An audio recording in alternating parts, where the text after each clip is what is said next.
Bienvenidos a este conversatorio sobre memoria y verdad y justicia, lo que enseñaron, lo que dejaron los juicios de lesa humanidad en la provincia de San Juan. Contamos para ello con la inestimable presencia y aporte del fiscal federal de la provincia, el doctor Francisco Maldonado. Por videoconferencia se va a sumar luego el fiscal federal de Mendoza, Dante Vega, y también vamos a tener la participación desde Italia de Jorge Iturburu y de Arturo Salerni de la ONG 24 de marzo sobre la próxima causa a iniciarse contra Carlos Malato, un represor prófugo en aquel país. Para ir por orden, vamos a pedirle a la señora vicerrectora que nos dirija unas palabras. Bueno, buenas tardes a los que están acá presencialmente y a los que están conectados y no los vemos, pero sabemos que están, ¿no? La magia de la virtualidad. Bueno, darles la bienvenida a quienes pertenecen a esta casa y a quienes no directamente, pero nos visitan y nos honran con su participación. Les traigo los saludos del señor rector, el ingeniero Tadeo Berenguer, que se encuentra en otras tareas de la gestión, en otro piso. Así que, bueno, una vez más y en conmemoración de otro 24 de marzo, parece oportuno poner sobre la mesa todo lo que dejó la actividad de los juicios de lesa humanidad que se sustanciaron en el lugar físico de este rectorado. La Universidad Nacional de San Juan sostiene una política de memoria, verdad y justicia a través del tiempo como parte de su compromiso con la formación, la investigación y la articulación con la sociedad. Los juicios por delitos de lesa humanidad cometidos en San Juan a partir... Hola. Hola.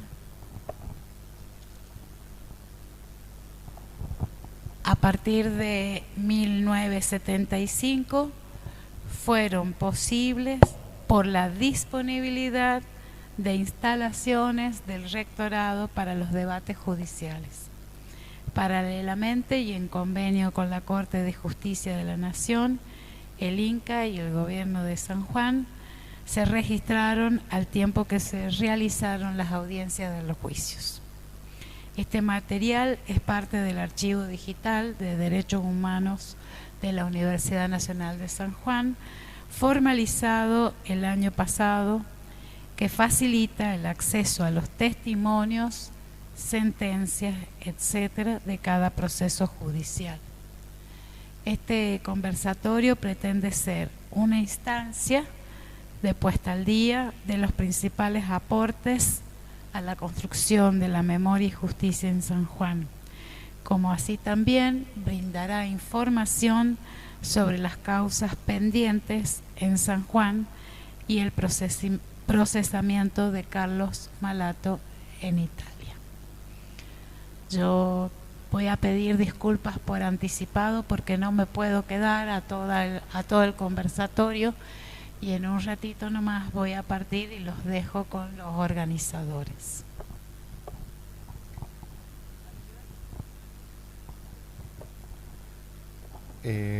Bueno, a continuación se le dará la palabra al señor fiscal federal, Francisco Maldonado. Buenas tardes a todos.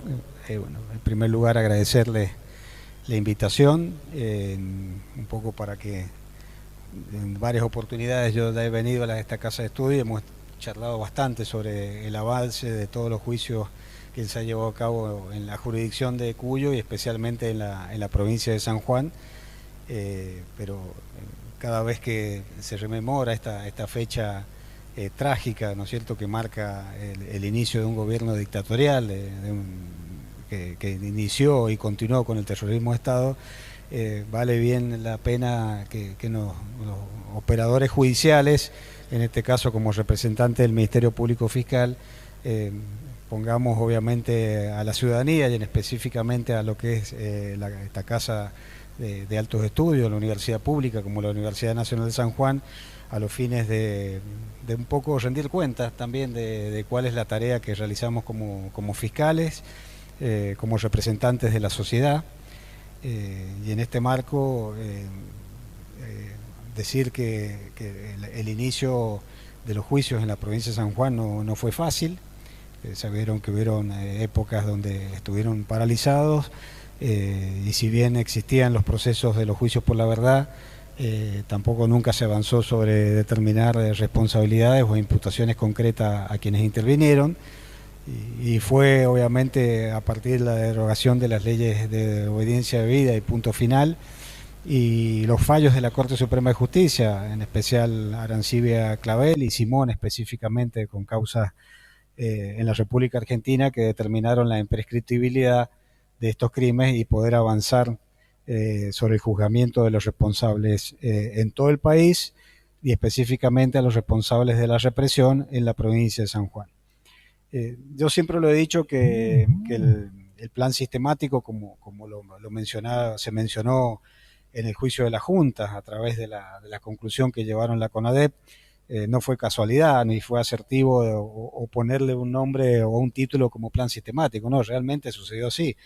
Y esto fue tornándose en una cuestión evidente a medida que fueron avanzando los procesos de juzgamiento y escuchando las evidencias y los relatos de las víctimas específicamente, y cómo se fueron reproduciendo a lo largo de todo el país esta manera de perseguir o de cercenar derechos, todo tipo de derechos, o sea, el más preciado obviamente que es la vida, pero dentro del rango de títulos que protege el Código Penal tenemos todos los tipos de afectaciones a bienes jurídicos, la libertad, la salud, el patrimonio. Hemos visto innumerables cantidades de crímenes, los más aberrantes, y esto no fue ajeno a la provincia de San Juan.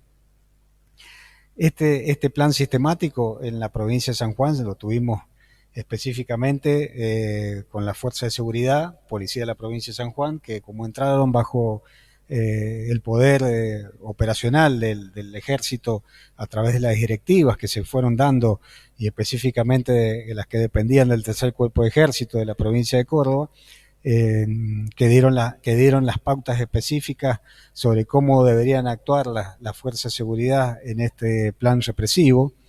Fue ordenado obviamente a través de un cúmulo de información, yo le decía de ida y vuelta, porque el ejército, si bien llevaba a cabo la tarea jerárquica sobre la represión, pero la información era llevada a cabo a través de la fuerza policial, o sea, y específicamente en el área del D2, de inteligencia de la policía de la provincia. Y este plan sistemático, que nosotros a través de sentencias judiciales lo hemos acreditado, comenzó con anterioridad al golpe de Estado, y esto es importante decirlo porque hemos tenido víctimas, ¿no es cierto?, de la represión con anterioridad, que se llevó adelante el golpe del 24 de marzo.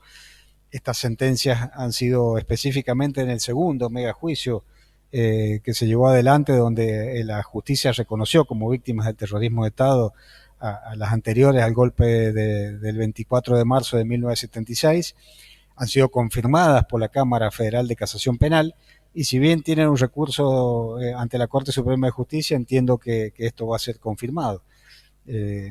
Lo que nos da una idea, y es una reproducción histórica avalado por una sentencia judicial, de cómo sucedió el plan sistemático de represión. En la jurisdicción de San Juan, a mí me tocó intervenir en el primer juicio junto con el doctor Dante Vega, que también hemos trabajado en juicios de lesa humanidad acá en la provincia de San Juan, en el juicio que se llevó adelante en San Rafael. Año 2009 comenzó, en el 2010 terminó, y el modus operandi que tenían era similar al que tenían acá. Una particularidad que nos llamó la atención en el juicio de San Rafael es que como centro clandestino de detención, en aquella oportunidad se tomó la casa departamental, o sea, donde se detenían los detenidos del Poder Judicial, era el centro clandestino de detención, en el centro de San Rafael. Esa fue la particularidad distinta con San Juan, que acá obviamente se utilizaron los que todos conocemos, ¿no es cierto? En primer lugar, la legislatura la ex legislatura, después tuvimos la Marquesita, el Regimiento de Infantería de Montaña 22, pero la mayoría de estos detenidos terminaban en sede del Servicio Penitenciario Federal, donde se siguió torturando y aplicando tormentos y matando ciudadanos sanjuaninos. En este sentido, la totalidad, yo diría que casi el 90% de las víctimas del terrorismo de Estado en la provincia de San Juan han tenido sentencia y han sido condenados los responsables por esos hechos. Nos queda menos de un 10, un 5% con causas que ya están en etapa de juicio. Una última causa con la víctima que es Videla por una privación ilegal de la libertad, que van a ser juzgados personal militar que ya fue condenado en 2 oportunidades, en el primero, en el segundo y también en el tercer megajuicio. O sea, si bien podemos decir que esas personas ya recibieron sentencias condenatorias ya perpetuas, no por eso tenemos que suspender el juzgamiento de esas personas, porque también la víctima específica de esos hechos necesita una reparación a través de que sus responsables sean condenados. Esto es la importancia de que nuestra legislación y nuestra normativa constitucional no prevea ningún tipo de suspensión respecto al avance de estos crímenes. Por eso cuando la gente por ahí pregona, bueno, hay que terminar, no hay que jugar más, bueno, es imposible. Desde el punto de vista jurídico, tanto de leyes internas de nuestro país como de los tratados internacionales, impiden que estos procesos se suspendan y se interrumpan, como así también aquellos que hayan sido juzgados y condenados, se avance en algún tipo de beneficio. Por ahí se habla de los famosos indultos. Yo creo que esto, nuestro derecho interno a través de las normativas internacionales, impiden cualquier tipo de cesación de la persecución penal a través de un indulto.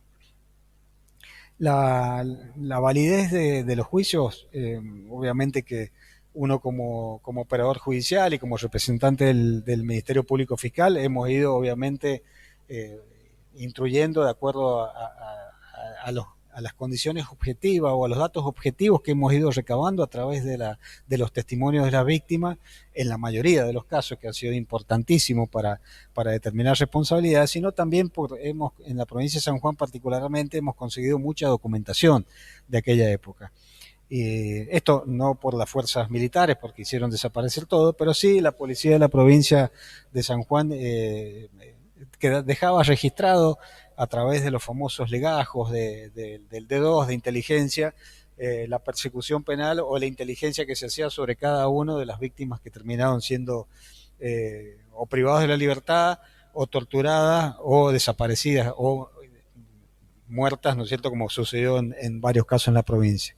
Esto nos da una pauta de que nosotros como operadores judiciales hemos recabado lo que durante años fue la lucha de los organismos de derechos humanos en pregonar por el juzgamiento. O sea, nunca se cesó con la bandera de memoria, verdad y justicia. Si bien el primer esbozo de una decisión jurisdiccional que avanzó sobre el juzgamiento fue la sentencia de las juntas militares, pero se limitó, ¿no es cierto?, el grado de intervención y de responsabilidad de determinadas líneas y se quedó con los comandantes en jefe. Luego vinieron las leyes de obediencia debida y punto final y se terminó, ¿no es cierto?, sesgando, ¿no es cierto?, el juzgamiento total por estos crímenes. A medida que se abrieron los procesos y se fueron avanzando, entiendo que se fue ratificando lo que las víctimas ya venían pregonando a través de su lucha incesante que llevaron adelante. Esto es importantísimo y uno como miembro del Ministerio Público Fiscal no se cansa de agradecer y de reconocer la valentía que tuvieron, ¿no es cierto?, en sentarse frente a sus perpetradores, a sus limitadores de derechos y contar bajo juramento de decir verdad todo lo que les había tocado vivir. Esos testimonios que han quedado, como dijeron ustedes al principio, han quedado registrados a través de una base de datos que es muy difícil de borrarla, porque obviamente van a estar, no como era en aquel entonces, en un papel, o en un acta o en una ficha, sino directamente subidos hoy aprovechando la virtualidad y las redes sociales y el internet y las famosas nubes, de decir, bueno, esto nunca más va a poder ser borrado. Los archivos de la memoria también funcionan como soporte de todo esto que ha ido pasando, y fundamentalmente las sentencias pasadas en autoridad de cosa juzgada, que a través de las innumerables cantidades de sentencias condenatorias que hubieron en nuestro país y que ya han sido confirmadas en gran medida por la Corte Suprema de Justicia, nos muestran obviamente que esto es un proceso que no tiene marcha atrás, que entiendo que es política de Estado de nuestra República Argentina, fundamentalmente política de Estado judicial. La Corte Suprema de Justicia ha validado cada una de las sentencias que se han ido dictando en todos los tribunales orales, y esto es importante decirlo también porque entiendo que no se puede volver atrás. Las sentencias se están ejecutando, si bien a uno por ahí le puede parecer que muchos de estos criminales sentenciados con cadena firme a perpetua están cumpliendo esa prisión perpetua en domicilios.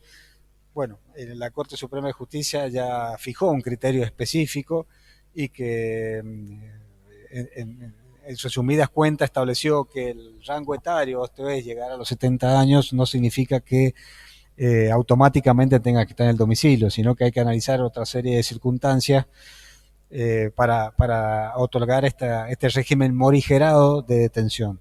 En este sentido, nosotros hemos revertido ya en un caso de la provincia de San Juan, que había sido otorgada con la edad de 70 años el régimen de la prisión domiciliaria, y ha sido revocado por la Corte Suprema de Justicia. Claro, lo que pasa es que pasó 6, 7 años desde que se otorgó el beneficio de los 70 años, y hoy el estado de salud de esa persona no es el mismo. Entonces se ha mandado a revisar a través del cuerpo médico forense del Estado a ver si está en condiciones de volver a prisión o continuar con el régimen de detención domiciliaria. Este me parece que es el criterio que se va a seguir una vez que la Corte decide respecto del condenado Olivera, que obviamente fue noticia últimamente por la modalidad de cumplimiento de la prisión domiciliaria. Y bueno, estamos expectantes porque el recurso que interpuso el Ministerio Público Fiscal está en la Corte Suprema de Justicia, y esperemos que prontamente lo resuelva a los fines de que revoquen el mismo y pueda seguir cumpliendo la pena que le impuso la justicia donde corresponde, que es en prisión.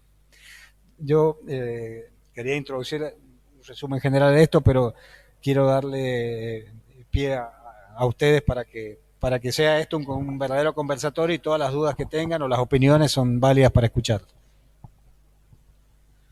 Bueno, muchas gracias por esta introducción. A partir de ahora abrimos un poco el micrófono para quien quiera realizar alguna pregunta o comentario y poder continuar con esta exposición del señor señor Maldonado.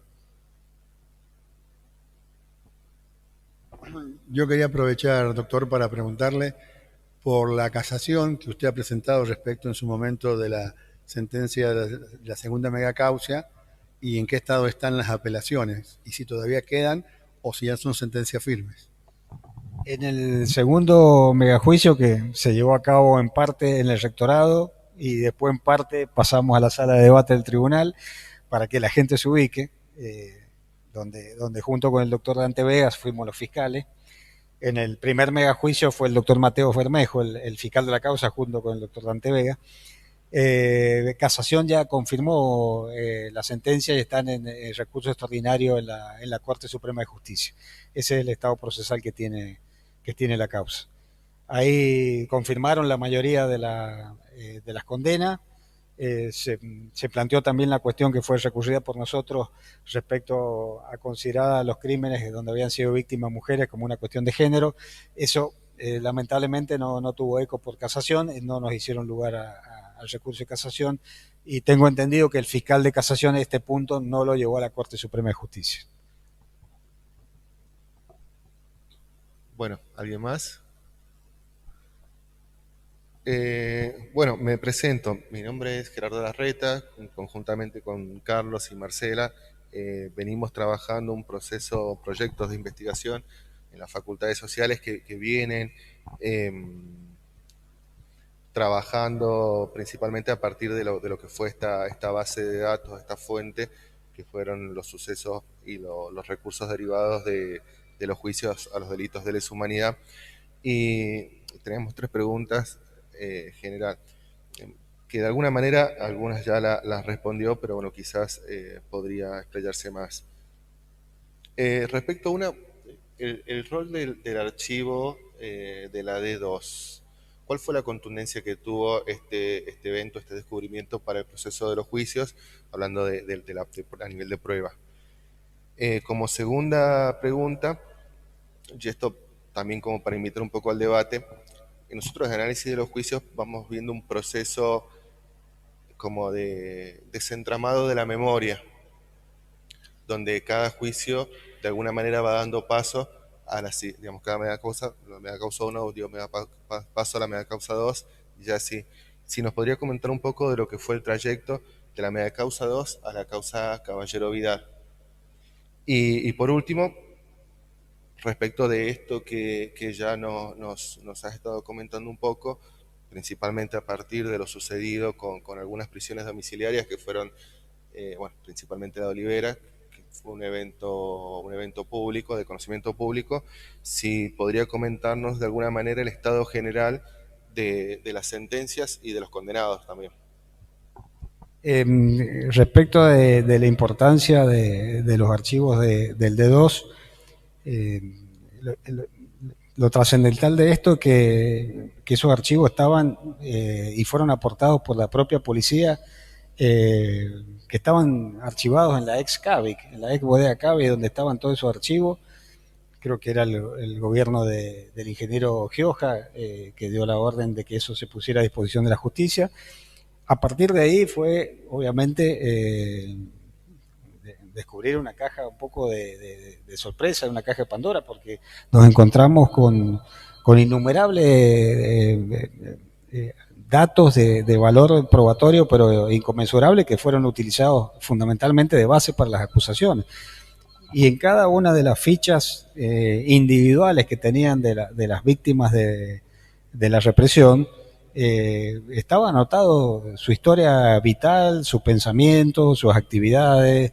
En el caso de haber sido objeto de algún tipo de procedimiento, también anotaban los procedimientos, coetáneo con las denuncias que habían hecho las víctimas. O sea, sirvió obviamente para determinar la responsabilidad de los miembros de la autoridad militar que estaba en la provincia de San Juan, pero también nos sirvió para hacer la imputación, la gran imputación que se hizo desde la oficina Cuyo y de la oficina San Juan de Derechos Humanos contra todo el personal policial. O sea, eso fue una imputación, creo que fueron 70 funcionarios policiales que fueron imputados, y que terminó obviamente con esta tercera mega causa donde se juzgaron la mayoría del personal policial.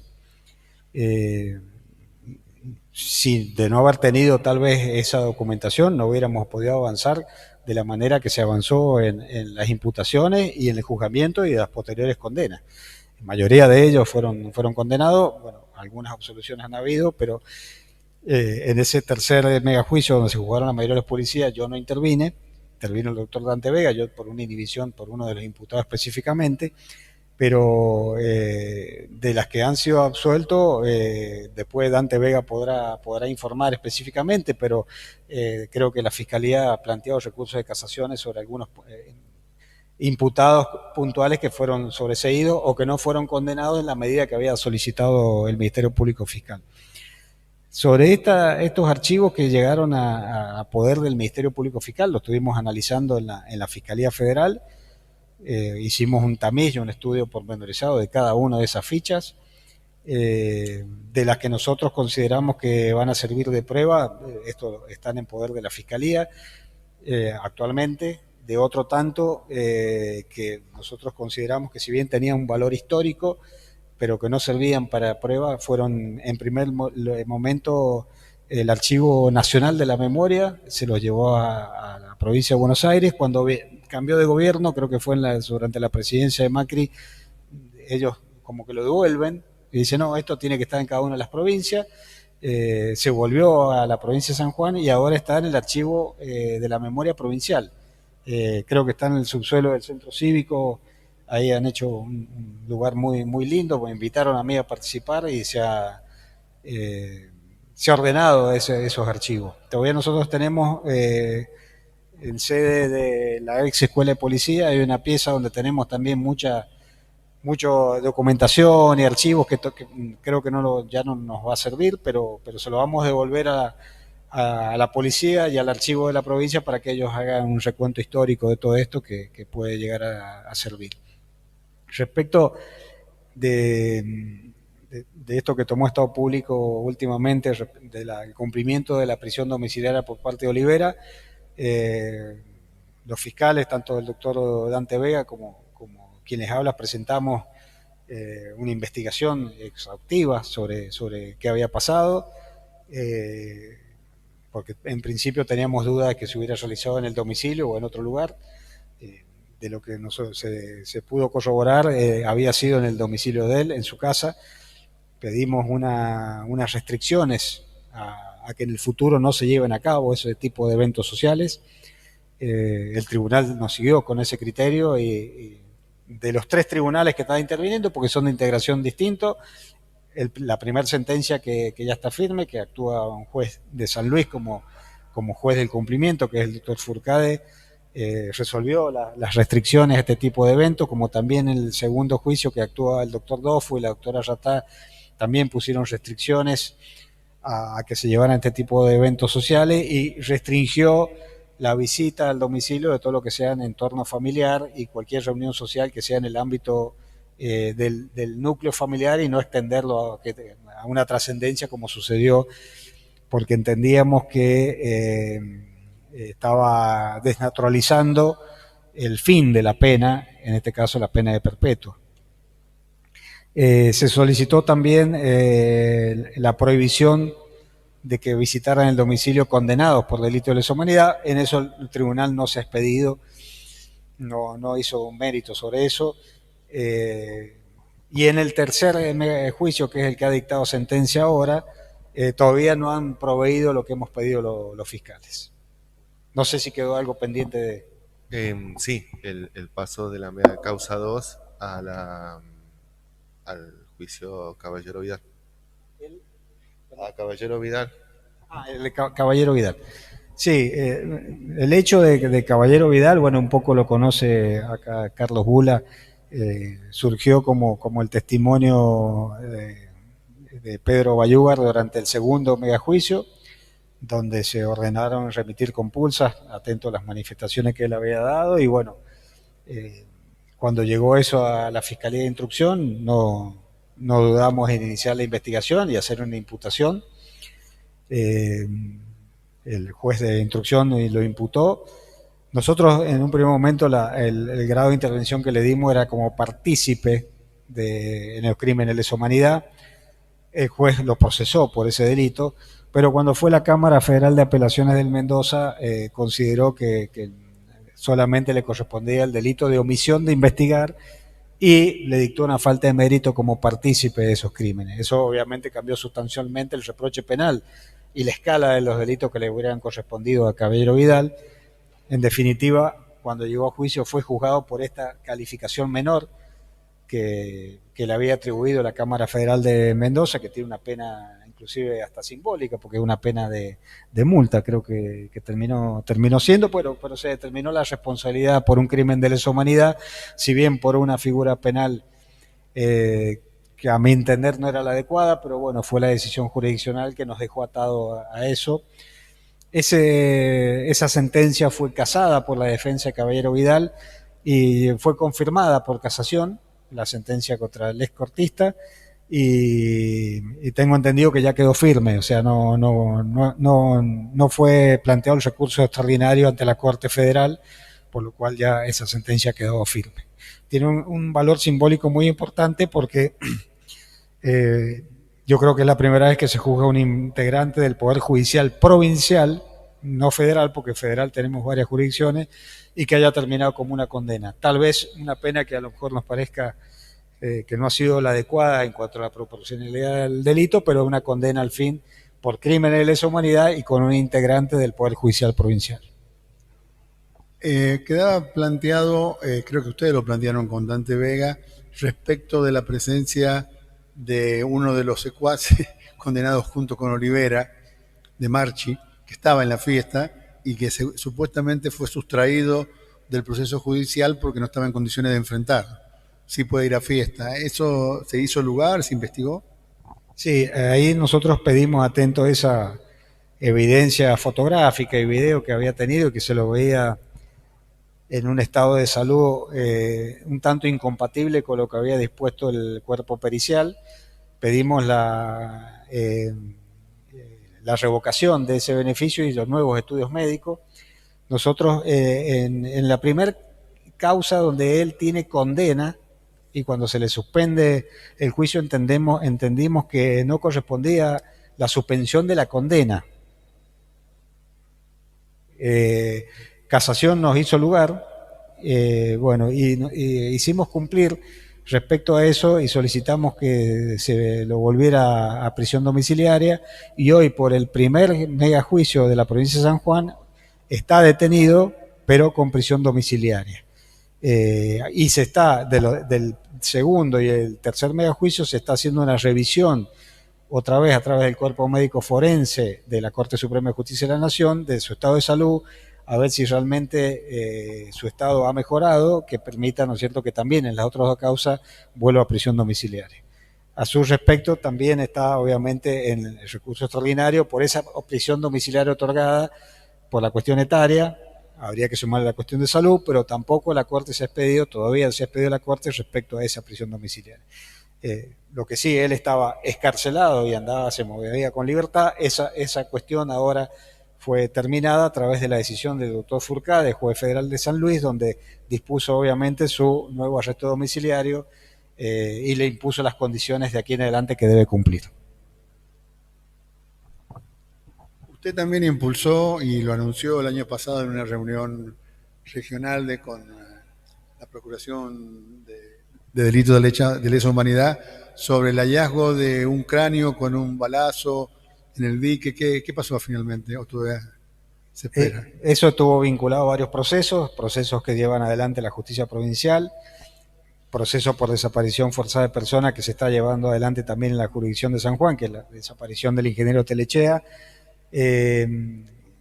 Dio negativo, tengo entendido, con los desaparecidos de la provincia de San Juan, dio negativo respecto al ingeniero Telechea y nosotros pedimos que se hiciera un cotejo con el perfil del cráneo respecto a los desaparecidos de la provincia de San Juan.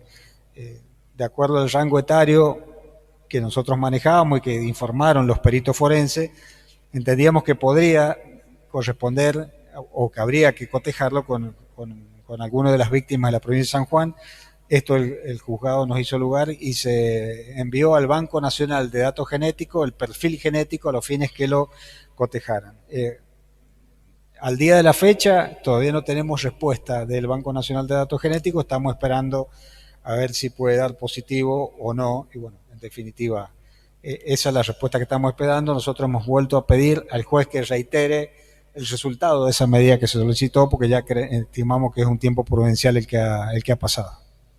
El resto de las búsquedas de enterramientos de desaparecidos se ha abandonado. ¿Hay alguna cosa en carpeta, digamos, cuando se consigan los fondos?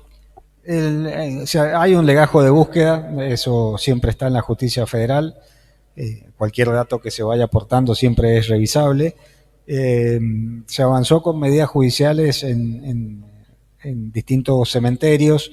Se hizo un presupuesto de esas medidas judiciales que iba a ser un grupo de antropólogos y esos fondos están siendo difícil de conseguirlos a través del Consejo de la Magistratura, que es quien tiene que pagarlos, y bueno, está trabado ahí. Ahora creo que está en la Cámara Federal de Mendoza, porque el Consejo de la Magistratura dijo que lo tenía que pagar el Ministerio Público Fiscal, pero era una medida que está haciendo el órgano jurisdiccional, no la estamos haciendo nosotros. Entonces parecía un poco contradictorio la resolución cuando el juez dispone una medida y resulta que tiene que pagarla el Ministerio Público Fiscal. Bueno, eso está en la Cámara, una cuestión burocrática que está impidiendo que se avance en el análisis de estudios específicos, de avances de estudios de libros de ingresos de fallecidos en el cementerio 9 de Julio específicamente, o del desentierro que también podría haber en fosas comunes que habían en ese cementerio, y algún otro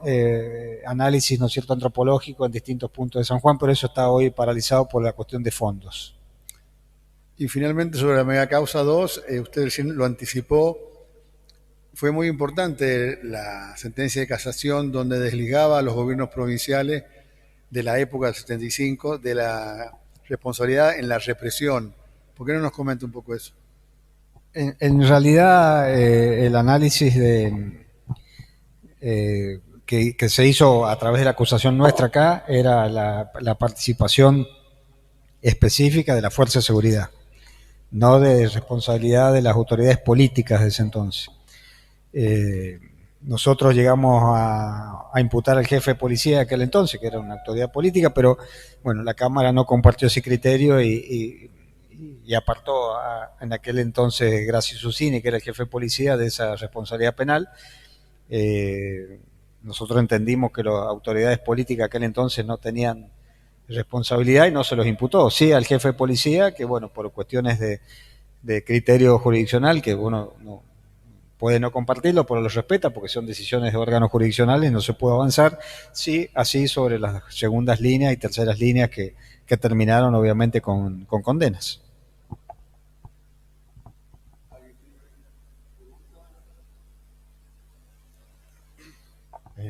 Bueno, ¿alguien más quiere hacer alguna pregunta?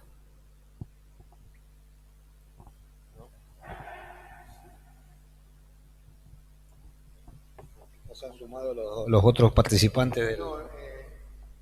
Bueno, en Italia falta, ¿no? Estamos esperando al doctor Dante Vega que se sume. Yo de paso, ya que estamos, le quiero preguntar porque nos amplíe por este caso que va a ser elevado a juicio próximamente, o ya está elevado y demás, de Videlas, ¿un señor o un femenino? ¿Cómo? ¿Es una persona, es un hombre o una mujer? Es un hombre, es un hombre. Sí, una privación ilegal de la libertad, como tantas privaciones ilegales de la libertad que hubieron. Se denunció, se investigó y bueno, se determinó la escala de responsabilidades que nosotros tenemos determinado en función de cómo, el organigrama de cómo funcionaba el aparato represor, y se imputó a los autores que nosotros consideramos mediatos de esa privación ilegal de la libertad. ¿Fuerza policial o ejército? No, ejército. Sí, creo que están De Marchi, Coronel, Olivera está todavía en cámara, fue imputado e indagado también, pero está en cámara el procesamiento de él. Anticipando un poco lo que vamos a hablar luego del caso Malato, usted tuvo una participación importante en haber suministrado a la ONG italiana parte de las actuaciones que ustedes habían producido tanto en San Juan como en Mendoza. ¿Nos puede resumir cómo fue y a dónde terminó? Porque nunca salió el pedido de extradición, ¿no es cierto? El pedido de extradición, en primer lugar, es reiteración del pedido de extradición, porque hubo un inicial pedido por la justicia de San Juan que fue rechazado por las autoridades italianas, que tenía un universo de casos acotados de víctimas. Nosotros volvimos a reiterar el pedido, incluyendo como responsable de la represión a Malato por otras víctimas. Ese pedido fue hecho lugar por el juez federal, pero estamos en una cuestión de que no se consiguen, esto parece mentira que lo diga, pero que no se puede traducir. No hay peritos traductores que puedan traducir el exhorto, que tiene que ir en el idioma del país requerido. Entonces estamos en esa disyuntiva porque la Corte Federal no provee peritos, debería haber peritos, no hay un perito italiano en la lista. Los peritos particulares no quieren participar porque quieren cobrar antes o tienen gastos que tampoco se pueden conseguir. Bueno, estamos cerrados en ese aspecto. Paralelamente,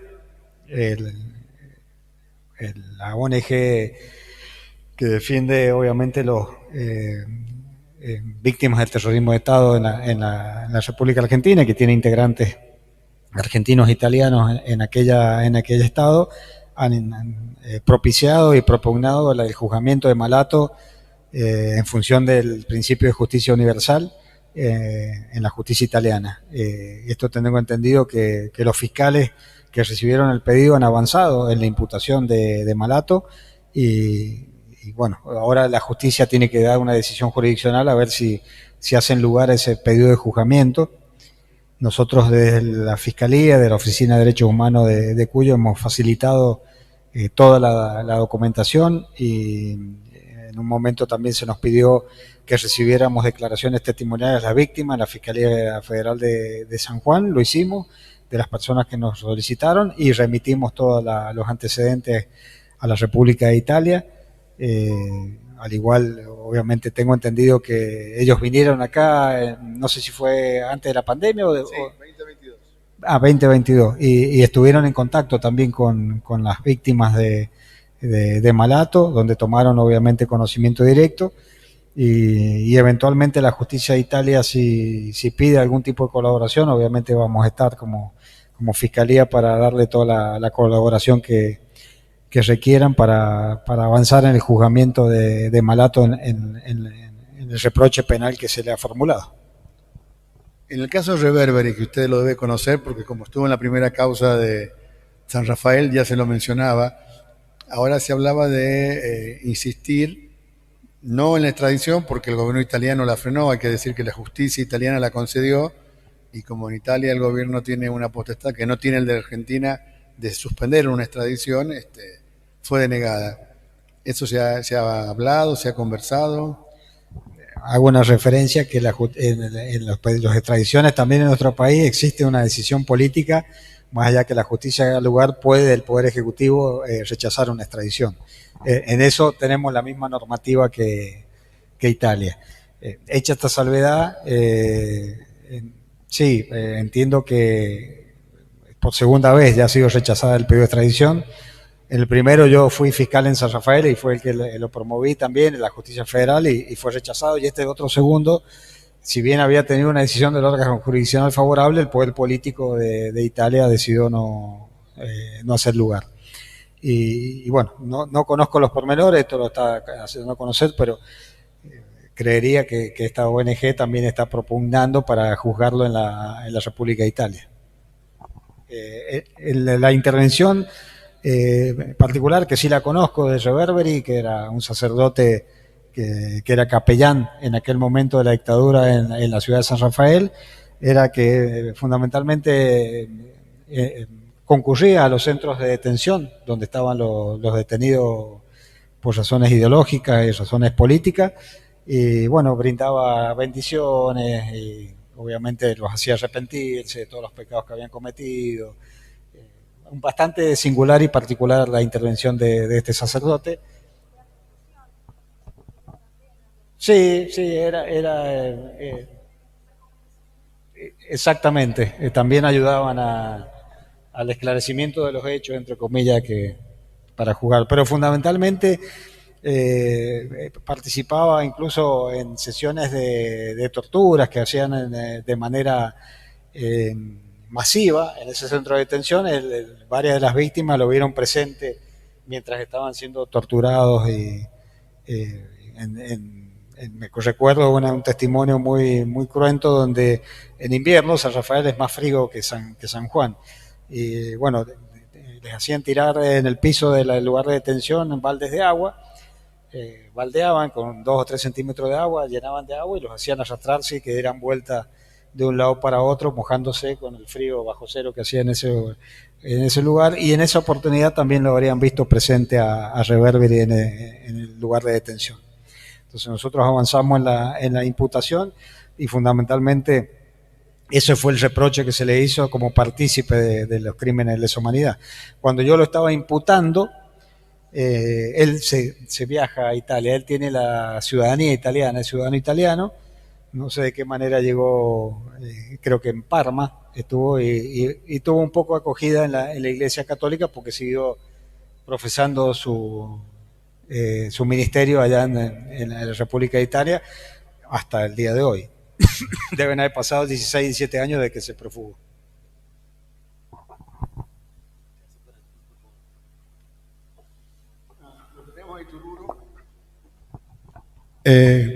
Está Jorge Iturburu en línea. Rodrigo.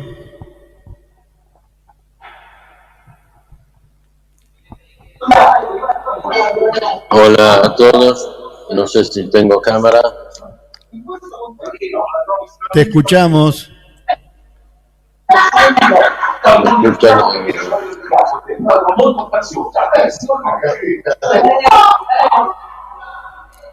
Hola. Hola, nos tendríamos que conectar dentro de 9 minutos. Buenas tardes, Jorge. ¿Podés usar un micrófono o no? Sí, tengo aquí un micrófono abierto para que pueda hablar también el abogado Salerni. Pero nos conectamos dentro de 9 minutos. Estaríamos para empezar, en todo caso, sí, porque estás en este momento participando de la videoconferencia. Sí, la estoy escuchando. Así que, bueno, podemos empezar. Un momento, por favor, les pido un momento de tiempo para buscar a Salerni y a Valero. Bueno, cómo no. Un momento, por favor. Ok. Bueno, no podemos ir a un corte, pero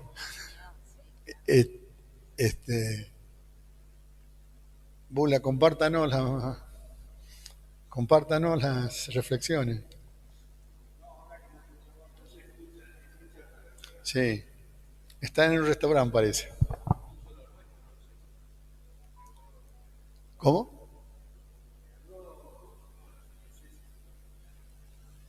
No, pero, a ver, nosotros escuchamos el sonido de la amplificación, no el que sale. Claro. No, bueno, porque está en un lugar con mucho ruido. Y por eso le hemos pedido que trate de usar un micrófono. Porque la ganancia, bueno, habiendo tantas especialistas en política, yo les quisiera plantear una reflexión sobre las políticas de memoria, verdad y justicia y el negacionismo, porque este es un punto, los fiscales están cansados de escuchar alegatos de negacionistas en cada juicio que se repiten, son los mismos, pero esto ha empezado a permear la sociedad. Y yo primero le pediría al doctor Maldonado que haga una reflexión sobre la diferencia, o mejor dicho, quiénes pueden cometer delitos de lesa humanidad y quiénes no. O sea, cuál es la responsabilidad del Estado a diferencia de un civil, porque por ahí al querer igualar se confunde todo, ¿no?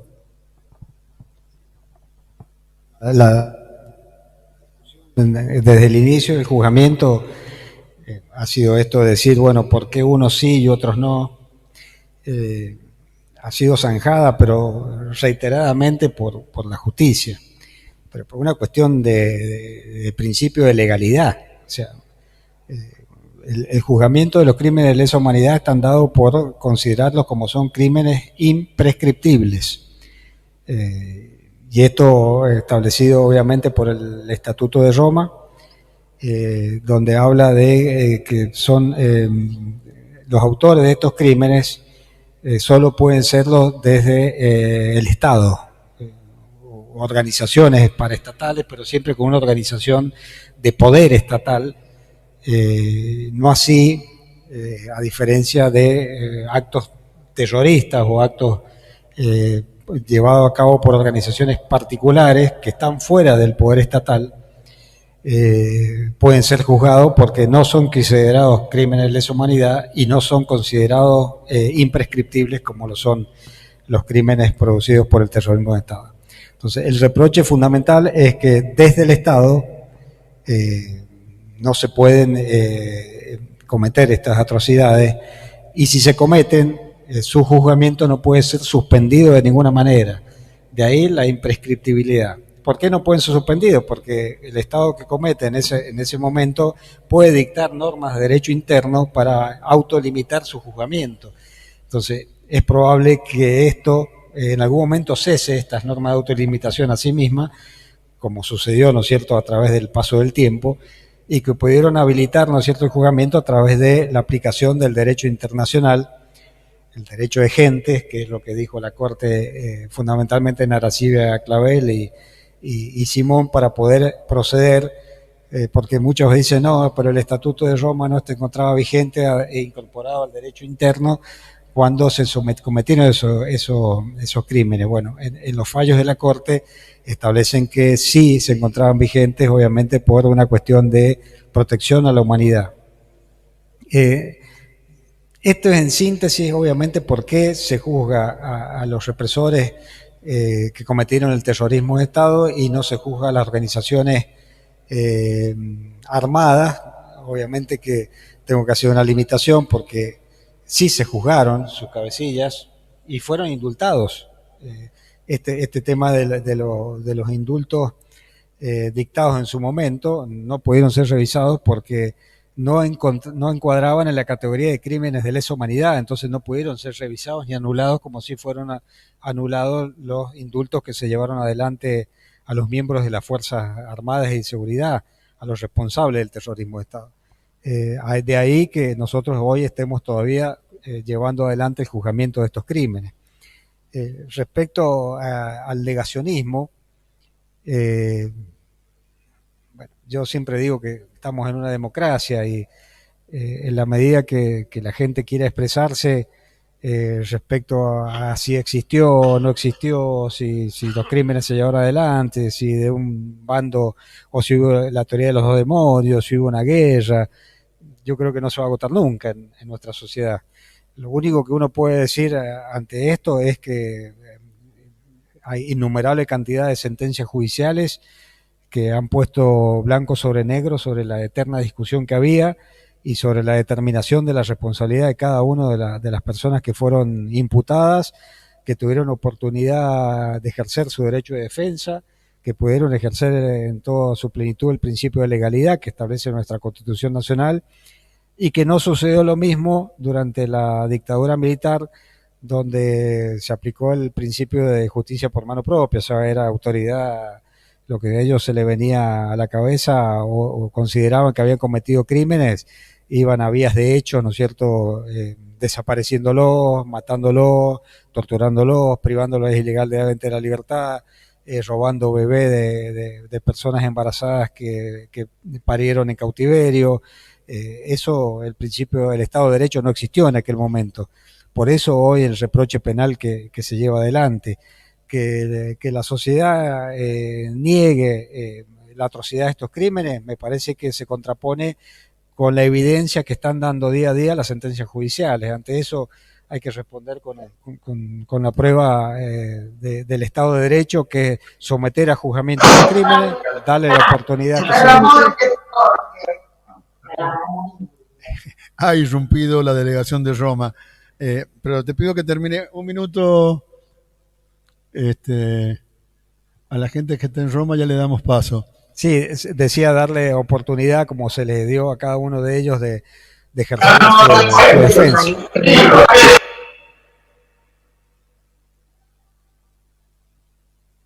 No, cierro con eso, simplemente. Bueno, a ver, Jorge Iturburu, buenas noches. Arturo Salerni. Buenas noches. Y Eva Leruc. Eva Leruc. Buenas noches. Jorge.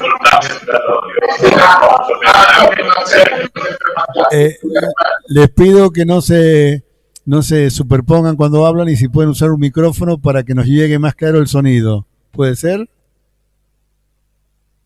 No. Bueno. ¿No están escuchando? Micrófono. No tenemos micrófono. Bueno. Ahora también el micrófono. Bueno, entonces habla uno y los demás se callan. Jorge. ¿A qué hay que responder? Si nos hacen una pregunta podemos responder. Sí, Jorge, sería importante que para empezar el diálogo tracen un panorama de cómo está la causa Malato a pocos días de la audiencia preliminar. Arriba la causa Malato. Sì, no, allora il 22 aprile ci sarà l'udienza preliminare El 22 de abril se realizará la audiencia preliminar, un poco preliminare. In quell'udienza en esa audiencia c'è l'ultimo termine per potersi costituire parti civili. es la última ocasión para que los familiares y las instituciones se puedan presentar como creyentes. E in quella occasione il giudice dell'udienza preliminare deciderà se aprire il dibattimento. Y en esa ocasión el juez de las audiencias preliminares decidirá si elevar a juicio al coronel Malatto. Lo farà sulla base delle indagini che sono state raccolte dal pubblico ministero. Lo hará en base a las pruebas que en el sumario recogió el fiscal. Quindi è un'udienza molto importante. Es una audiencia muy importante. Molto importante anche perché appunto è l'ultimo momento in cui è possibile diventare parti del giudizio. Sobre todo porque es la última oportunidad que tienen los familiares y las instituciones para ser creyentes en este juicio. Non sappiamo oggi se hoy no sabemos si lo Stato italiano con un nuovo governo, la Repubblica d'Italia, che tiene un nuovo governo, si costituirà parte civile, come invece è avvenuto in tutti gli altri processi parte in cui c'erano vittime italiane. Como en todos los otros juicios por desaparecidos desde el 1998 a esta parte, que siempre fueron creyentes. Considerate che il ministro della giustizia Tengan in cuenta che il ministro della giustizia italiano, nonostante i provvedimenti dei giudici anche della Corte di Cassazione, nonostante la sentenza della Camera di Apelazione di Bologna e della Corte Suprema di Cassazione, ha deciso di non estradare Don Reverberi. Ha decidido de no dar la extradición al cura Reverberi. E questo è avvenuto successivamente all'elezione di Milei. Después de que fuera elegido el presidente Milei. Perché precedentemente lo stesso ministro, porque unos meses antes el mismo ministro aveva concesso l'estradizione. Había concedido la extradición. Ma dopo l'elezione di Milei l'ha rifiutata. Pero después de la elección de Milei la rechazó. Ancora la presidenza del Consiglio dei Ministri italiano, todavía la presidencia del gobierno italiano ancora non ha dato indicazioni sul fatto se si costituirà o meno parte civile. Todavía no ha aclarado si va a ser creyente o no. Si costituiranno parti civili o comunque saranno presenti nel processo i sindacati italiani. Van a ser parte del juicio los sindicatos italianos. Io sono stato nominato come difensore di persona offesa della Repubblica Argentina, ma non ho avuto alcuna indicazione sulla costituzione di parte civile. Yo fui nombrado como abogado de la Embajada Argentina come persona offesa durante le indagini preliminari y como abogado de la Embajada Argentina como parte damnificada en el juicio durante el sumario instructorio, pero todavía no tenemos ninguna información sobre si el gobierno argentino va a querer ser creyente o no. Sarebbe importante comunque che le istituzioni argentine colpite, per esempio l'Università di San Juan, sería muy importante que las universidades, que las instituciones argentinas que fueron víctimas, fueron dañadas por estos delitos, como por ejemplo la Universidad Nacional de San Juan, perché una delle vittime è il vecchio rettore Cámpora. Porque una de las víctimas fue el rector Juan Carlos Cámpora. Si costituissero parti civili. Fueran partes creyentes. Però abbiamo pochi giorni per poterlo fare, perché bisogna fare la procura.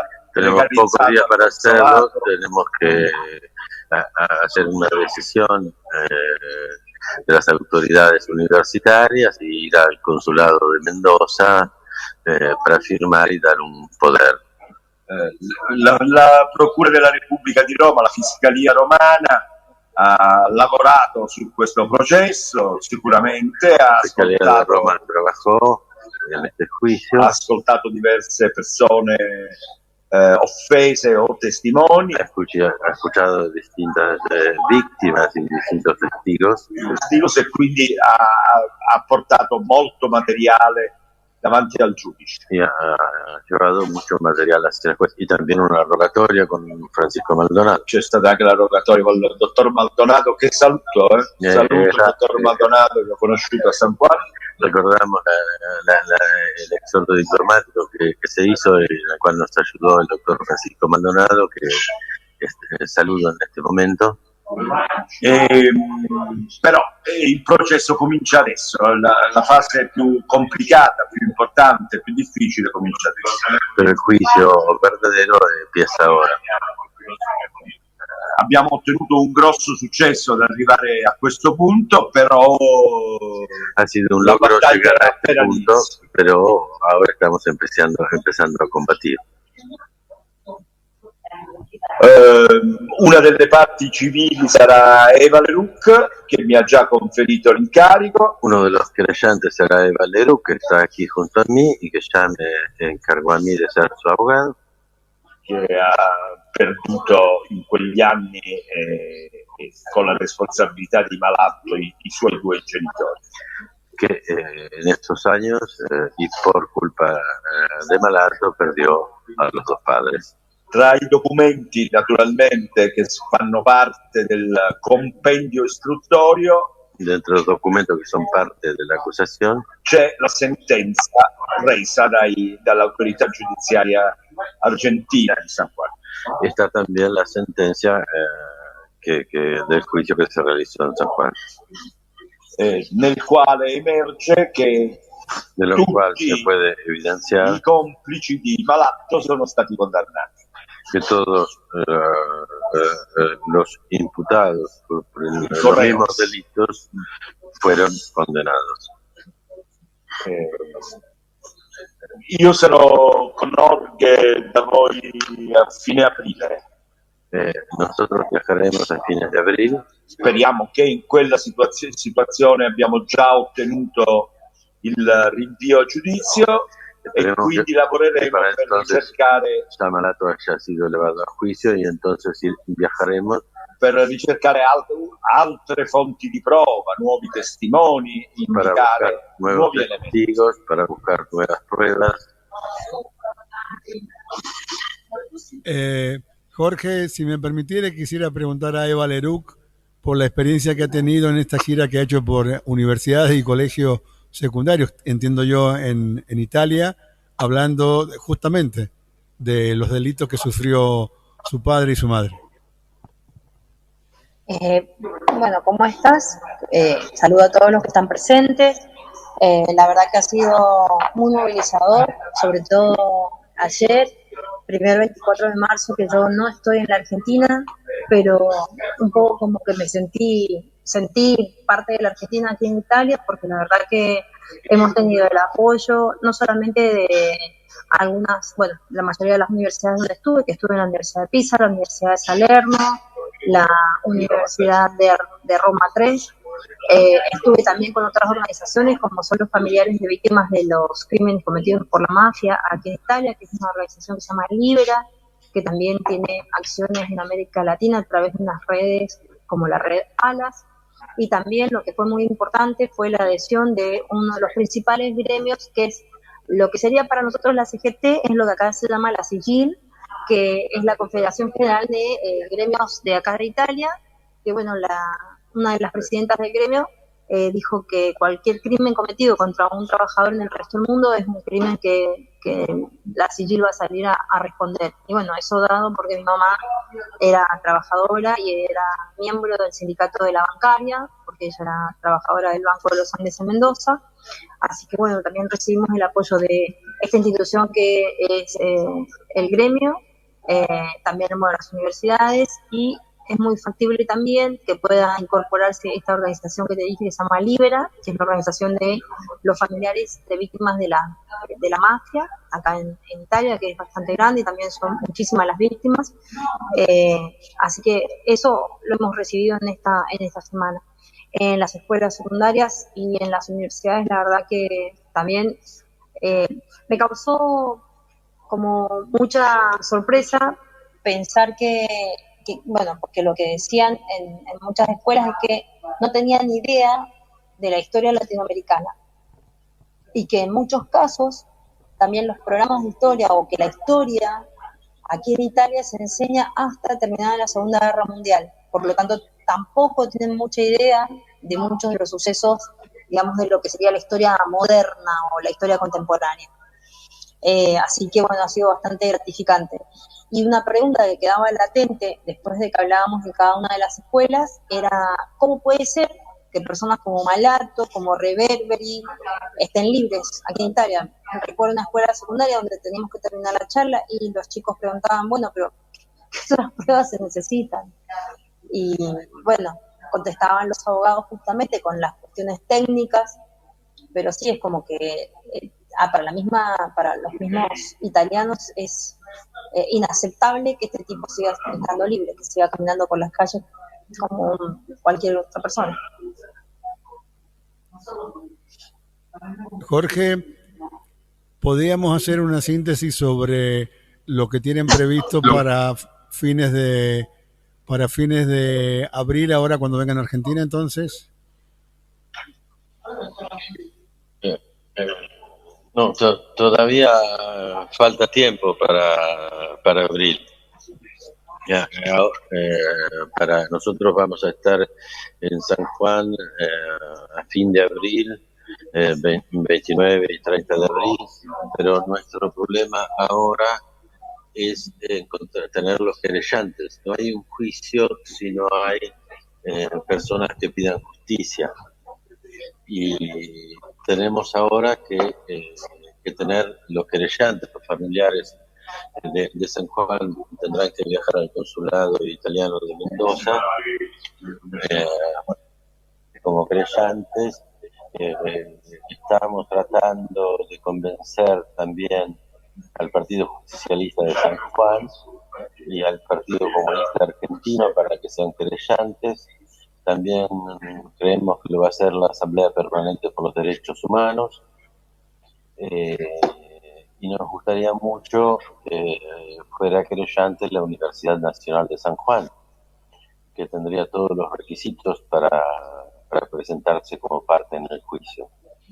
El Código de Procedimientos Penales italianos ha cambiado y ahora los querellantes se tienen que presentar en la audiencia preliminar, o sea que tenemos tiempo solo hasta el 22 de abril para que nos lleguen aquí los poderes, y es necesario que todas esas autoridades lo decidan prácticamente de ser parte en el juicio y vayan al consulado de Mendoza para firmar un poder. Tener un juicio así contra Malato, sin tener querellantes, sin tener instituciones, nos hace sentir solos. Estar acompañados por la universidad, por los partidos políticos, por los sindicatos, nos ayuda. Por eso las tres confederaciones generales, las tres confederaciones italianas, Francia, GT, CTA y CTA de argentinos, las tres van a estar parte en el juicio, también la Asociación Libera, también el Partido Democrático, es un partido político de centro izquierda, y nos gustaría que también los partidos argentinos estuvieran en esto, y también la universidad y otros organismos de derechos humanos. También los organismos de derechos humanos de San Juan podrían ser querellantes en el juicio. En este momento necesitamos también el mayor número de familiares. No nos alcanza uno por familia. Nosotros tenemos que demostrarle a los jueces que hay un pedido de justicia de parte argentina. Y para que haya un pedido de justicia tiene que haber personas, familias e instituciones que piden justicia a Italia. Bueno, mientras todo esto se vehiculiza, vamos a tratar de ayudar a que la información llegue, y veo también ahora que se ha sumado a la videoconferencia al fiscal Dante Vega desde Mendoza. Yo le voy a pedir que, ahí está, se ha desbloqueado, y bueno, empecemos un poco, primero si quiere empezar refiriéndose también a esta cuestión del caso Malato, señor fiscal. Gracias, Carlos. ¿Qué tal? ¿Cómo están todos? Perdón por la corrupción tardía. Me ha sido imposible hablar con ustedes antes de ahora, o sea, recién llego a mi casa. Y Malato es una consecuencia de todo el proceso de memoria, verdad y justicia que hemos tenido en San Juan, ¿no? Desde el primer juicio en adelante. Fue así. Esa fue la razón por la que desde acá, sumado al esfuerzo que se hizo en Italia, de parte de nuestros colegas y nuestros compañeras y compañeros en Italia, se pudo descubrir a este hombre, descubrir su paradero, sacarlo de las sombras y enfocarle todo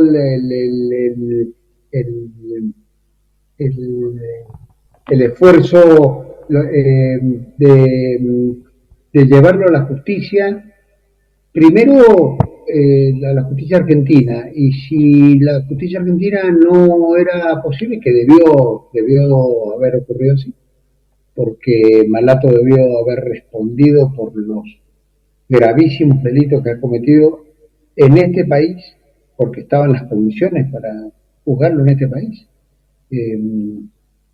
Bueno, al final terminamos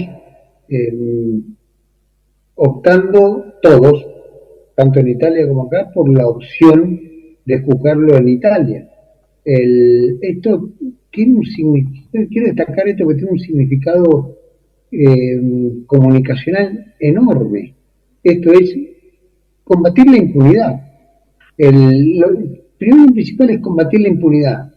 Si el combate de la impunidad es donde debe ocurrir, que es acá, donde ocurrieron los hechos, en San Juan en este caso, y si no es posible porque la impunidad se filtra en los mecanismos internacionales y en la cooperación internacional que no llega, y que, bueno, entonces activar la jurisdicción local y que sea juzgado allá. Esto me parece de enorme significación. Malato es la contracara de Reverberi, en un sentido. En otro es el mismo, tiene el mismo sentido. Si Reverberi no puede ser juzgado en Argentina, bueno, que sea juzgado en Italia. Entonces, siempre es la misma respuesta, no a la impunidad. En ese sentido me parece muy, muy importante lo que está ocurriendo con Malato. Eso en términos generales. Digo, como introducción para esta charla.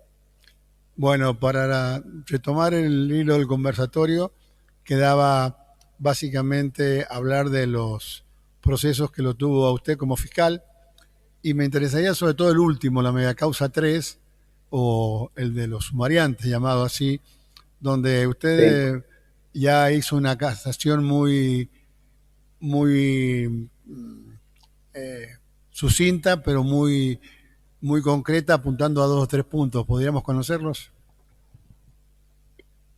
Claro, yo tenía intervención fundamentalmente en el primer juicio, en las primeras audiencias.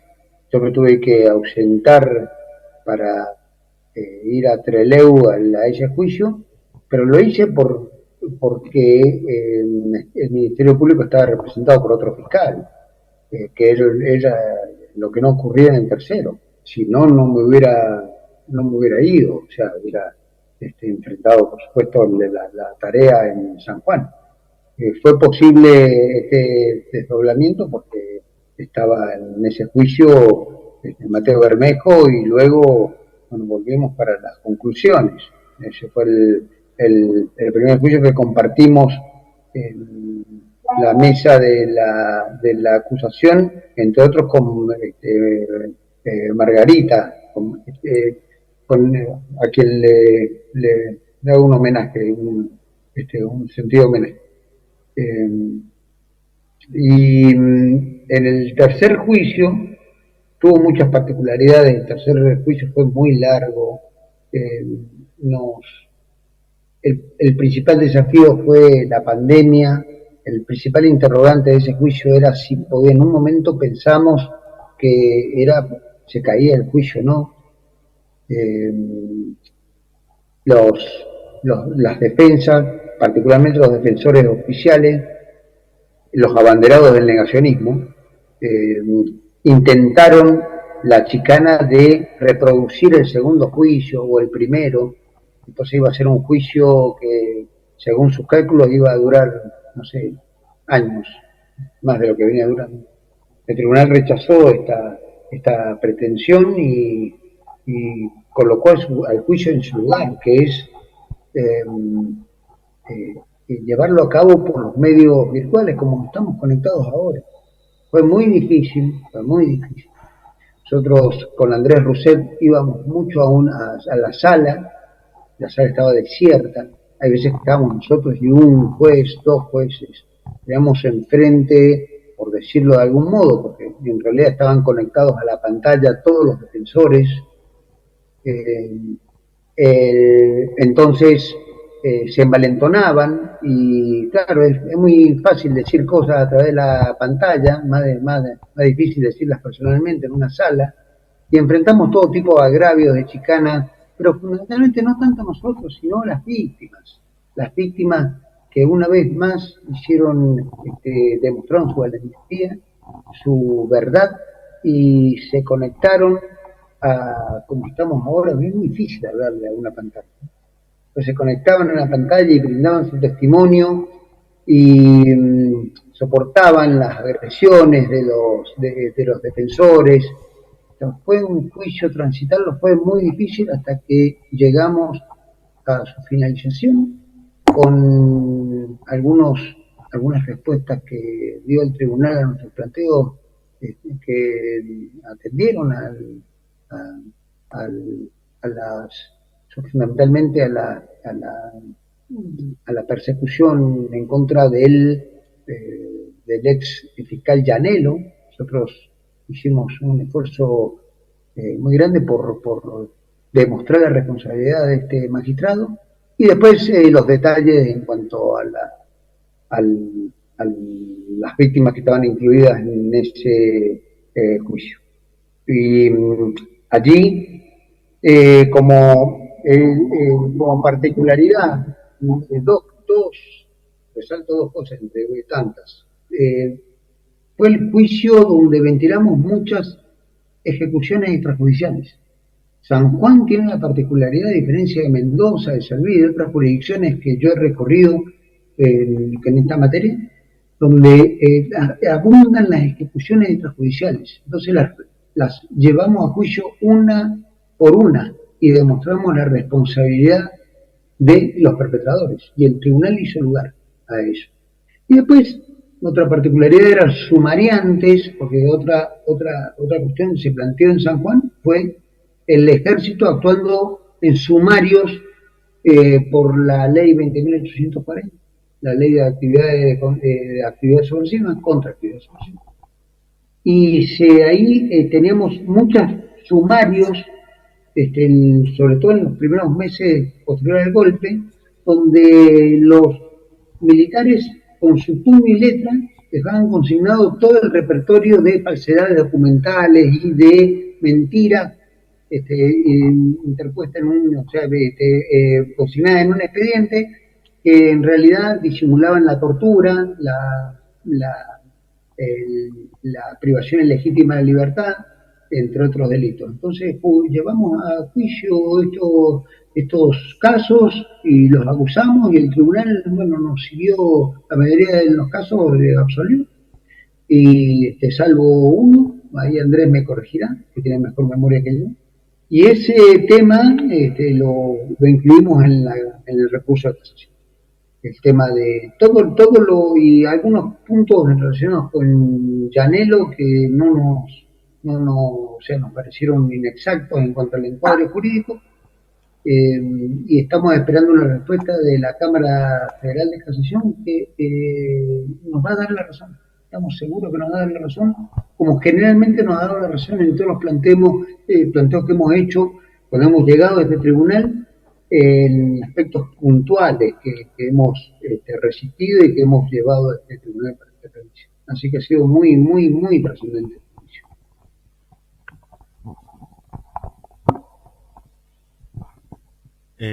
Bueno, agradecemos al fiscal Dante Vega. Eh, Ahora abrimos el micrófono para preguntas. Si alguien quiere realizar alguna pregunta a cualquiera de los oradores que participaron de este conversatorio, está el micrófono abierto.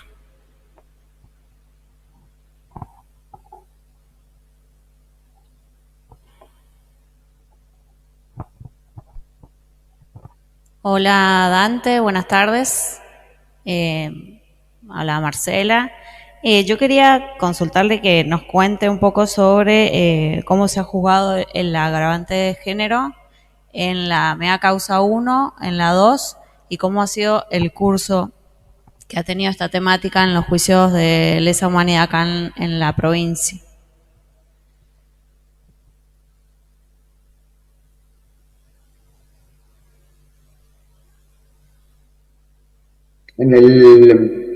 Uno de las, ¿me escuchan ahí? ¿Sí? Una de las cuestiones trascendentes que se incluyó ya en el primer juicio por delitos de lesa humanidad en San Juan fue esta cuestión de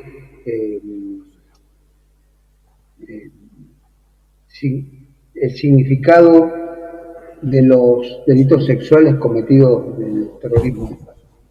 Nosotros sabemos que en la década del 80 este tema no fue incluido en el juicio de las juntas, no integró la acusación, pese a que ya la sentencia consigna el fenómeno de las violaciones a las prisioneras como fenómeno íncito en el aparato represivo. Pero luego fue necesario nuevamente el testimonio valiente de las y los detenidos para incluir este tema y darle todo su significado, incluso la violación cometida contra hombres. En el caso de San Juan, nosotros incluimos en la acusación este repertorio delictivo y el tribunal hizo lugar al mismo, y incluso en la casación, la grabación lo confirmó y llegó a la Corte Suprema, y la Corte Suprema hizo el lugar al planteo y consideró los delitos sexuales como incluidos en el repertorio delictivo del terrorismo de Estado. Esto es, no considerarlos dentro de los tormentos. Nadie negaba la comisión de delitos sexuales durante el terrorismo de Estado en Argentina.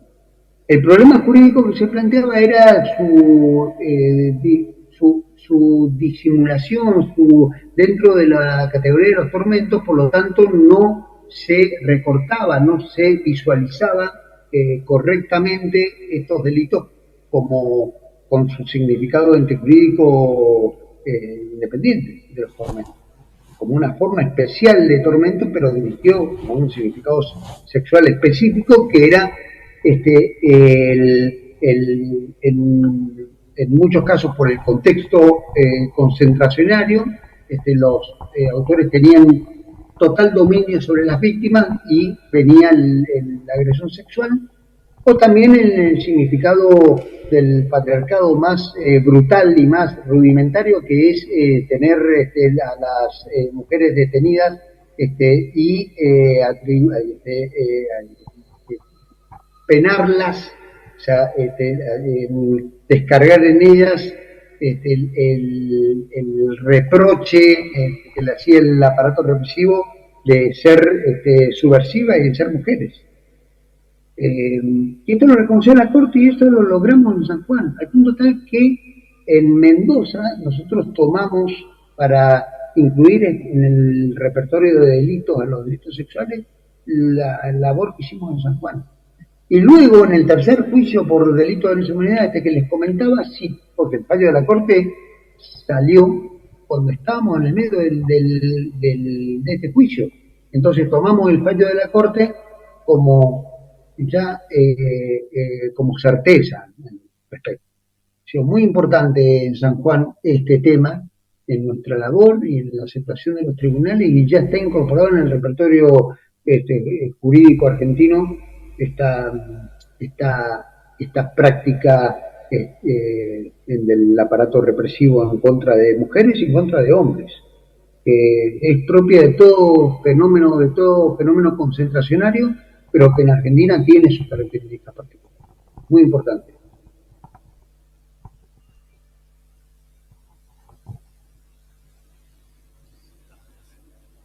Muchas gracias, Dante. Scusate,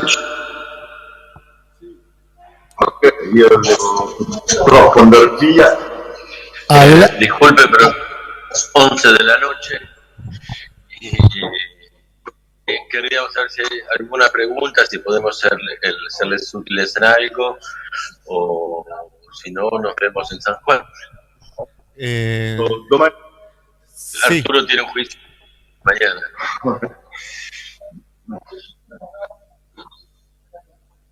Quindi ¿Hay alguna inquietud?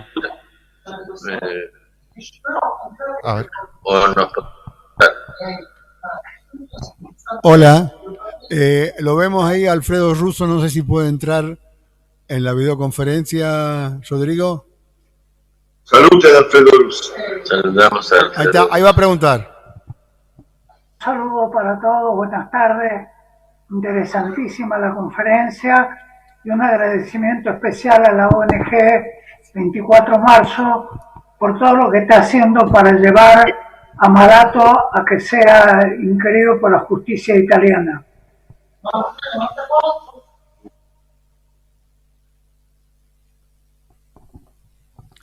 Bueno, no sé si no hay más preguntas. Nosotros también tenemos que ir cerrando porque teníamos el horario de uso de la videoconferencia de este salón. Ustedes sabrán que la universidad ha entrado en emergencia presupuestaria, por lo tanto el tiempo extra tiene que estar muy aprovechado. Esto ha sido muy interesante. Si no hay una instancia intermedia, Jorge Itururo, Arturo Salerni, volveremos a conversar en San Juan. Y a la turista, a la profesora viajera, Leruc, seguramente. ¿Me permitís, Carlos, una cosa para cerrar? Adelante, adelante. Sí, es lo siguiente. De los perpetradores, de los responsables, ya los conocemos, conocemos cómplices, sabemos lo que hicieron, sabemos cómo lo hicieron, ya los conocemos. Y seguiremos en esta pelea en contra de la impunidad para llevarlos a juicio y para que respondan por los gravísimos delitos que han cometido de acuerdo al Estado de Derecho. Lo que quería aprovechar es para, en este momento particular que estamos atravesando, para volver a las historias de las víctimas, ¿no? Repasar la historia de cada desaparecido, desaparecida, de cada víctima del terrorismo de Estado, de cada nieta recuperada, y repasar también el Nunca Más, el juicio de las juntas, todo y cada uno de los juicios por delitos de lesa humanidad, tal como estamos haciendo ahora, porque es la forma de decir nunca más es ahora, ¿no? Esa consigna que se ha instalado en Argentina. Y bueno, si el nunca más es ahora, resignifiquemos y volvamos a las historias individuales, que es muy importante. Yo quería decirles. Y yo, disculpen que he llegado tarde, pero yo agradezco enormemente estos esfuerzos para que nos volvamos a ver, que nos juntemos y que charlemos entre nosotros sobre el significado que estamos haciendo cada uno de nosotros en este contexto tan problemático. Gracias, Carlos. Bueno, muchas gracias a quienes han participado, tanto a Arturo Salerni, a Jorge Itururo, a Leruc. Gracias a voi. Gracias. Sé que han estado de festejo ustedes.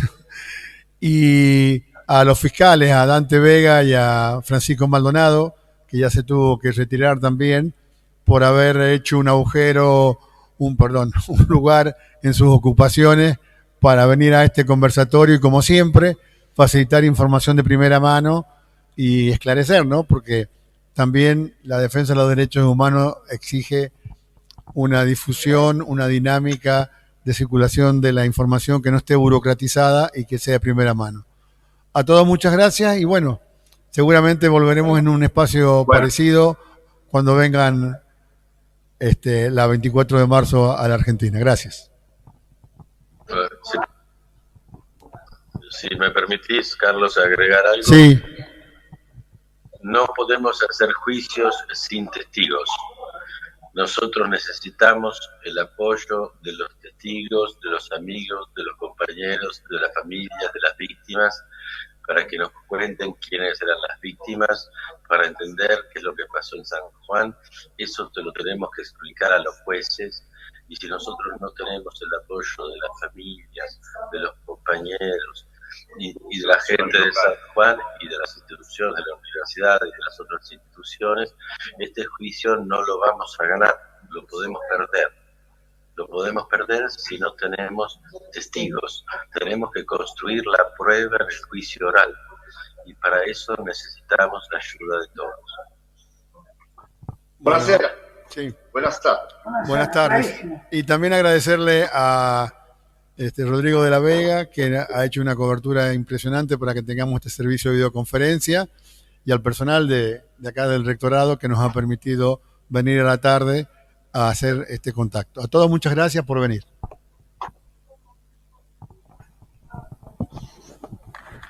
Ragazzi, arrivaci fino a San Juan. Con te cerchiamo di non vederci.